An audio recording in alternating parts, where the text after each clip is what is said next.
our community, in the black community, masculinity is associated with how many women you have, how many kids you have, how many times you've been in and out of prison. You could not look at him and say that being intelligent was a contradiction to being black and male. There is a bit of 50 and a Barack in every black man. 50 Cent had no chance of winning in the realm of hip-hop. Hip-hop, movies, all sorts of other things have been active in the process of making that image the dominant image of black men in the United States.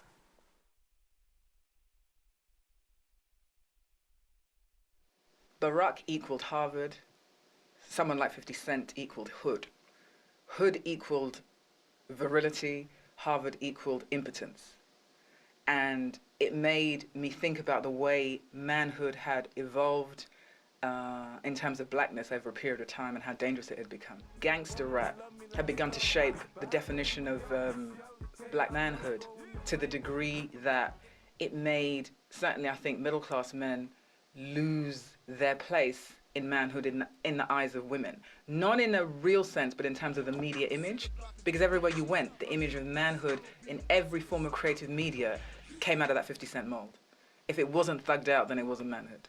And for too many of young boys, both here in the US and certainly in London, there aren't those male figures, so then all they have to define manhood is what comes out of the small screen or what comes out of a magazine or what comes out of a hip-hop video. The beauty of the presence and the emergence of Barack Obama isn't Barack Obama, it's Michelle Obama.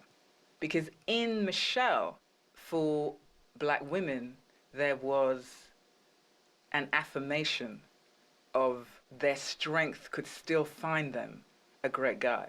We as white men who very seldom have any real relationships with anybody who's not white, particularly black men, right, believe that black men are what we see in the movies. We believe black men are 50 Cent. 50 Cent is a man who controls people by fear.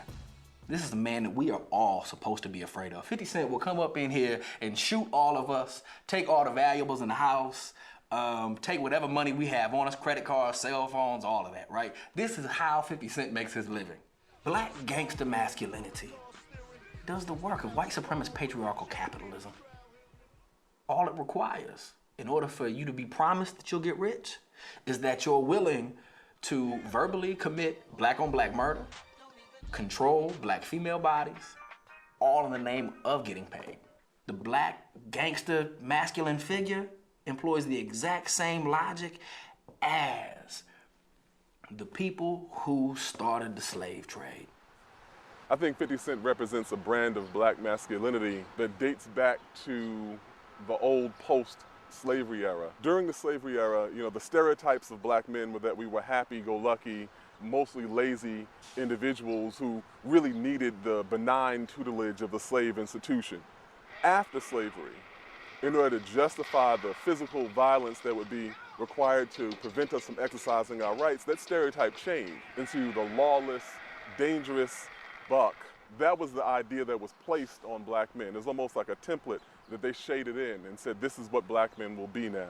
Barack Obama is exploding the very facile and simple notions we have of what it means to be a black man in this society, whose intellect is one of the foremost things that you will notice about him, who is the antithesis of the angry, out-of-control Negro. When we look at someone like 50 Cent and we read the background, you know, someone born into a drug-connected family, fatherlessness, loss of his mother at a young age, being involved in the drug racket himself, we don't anticipate that being someone who can figure out a way to maneuver through the corporate machinations of the music industry and then take that into advertising, brand marketing, and all the things that he's done.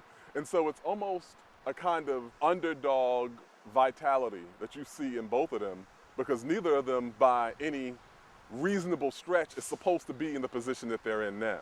Barack Obama has what Duke Ellington has, this elegance that almost in a ninja-type way avoids ugliness with style. When he puts his hand in his pockets and rolls up his sleeves, he still looks fresh. He looks like he has on a crisp shirt every time. His athleticism is important, and it makes you feel like he's fit and ready. There are so many black men that get up and put on a tie and go to work, and then on Saturday or at the club, they're more like 50. We're not allowed to be seen as people who can possibly have baggy jeans and a Hugo Boss suit in the same closet. 50 got something else, and he represents those dudes. In our community, in the black community, masculinity is associated with how many women you have, how many kids you have, how many times you've been in and out of prison, how much weight have you sold. And there's always a negative connotation when it relates to masculinity. There's nothing positive. A lot of my friends, who are same-gender loving, they first and foremost say, well, Barack Obama doesn't speak for me, regardless of him being a man or, a black man, because they don't feel that he knows the experience of that of being same-gender loving. But my concern and question was, well, he's first and foremost a black man in America, and that is what you are. So when people see you, they don't see gay, they see a black man. People should be treated equally on the basis of race. They should be treated equally on the basis of gender. And they should be treated equally on the basis of sexual orientation. It shows his intelligence. It shows his reverence for tolerance, understanding, and also equality. All those things play a part of what someone is as a man as far as it relates to their masculinity. Power in America has always been about aggressiveness, what you can take, what you can control. As long as we survive, the survival of the fittest, that's American manhood, manifest destiny. That's what American manhood is. If we define manhood in America as dominating, as being in control, as having power, as taking over, then Barack Obama to some people is becoming successful using that context.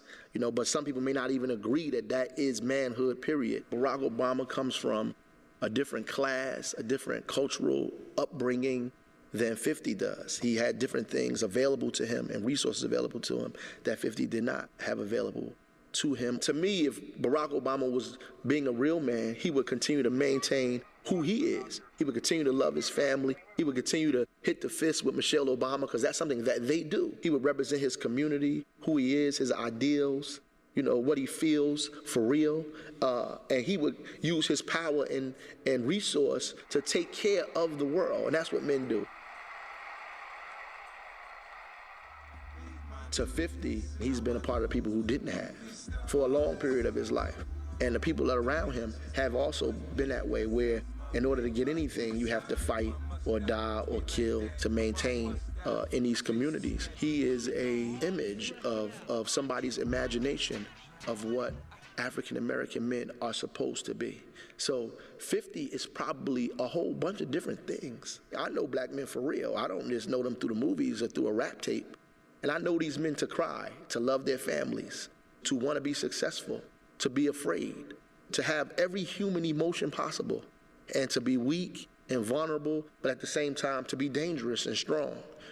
I know these type of brothers, and I know 50 is that kind of guy, and I know 50 has to do the things that he thinks he has to do in order to be successful. The problem is 50 can only be rich and be successful as long as he represents that part of what a man is. As stark a contrast as you find between Barack Obama and 50 Cent in terms of their personalities, in terms of what they present about black manhood and black masculinity, there is a commonality. These are black men who are playing in a game that was not designed for them. And they are playing in a way that has allowed them to be successful against great odds. 50 Cent, the ultimate gangster, recognized George Bush as gangster. Game recognized game. If you have the ultimate thug, calling the president of the most powerful nation in the world gangster due to his behavior in office, right, of all places, I think it becomes very clear that there are some real strong parallels between this black thug masculinity and what successful white masculinity is.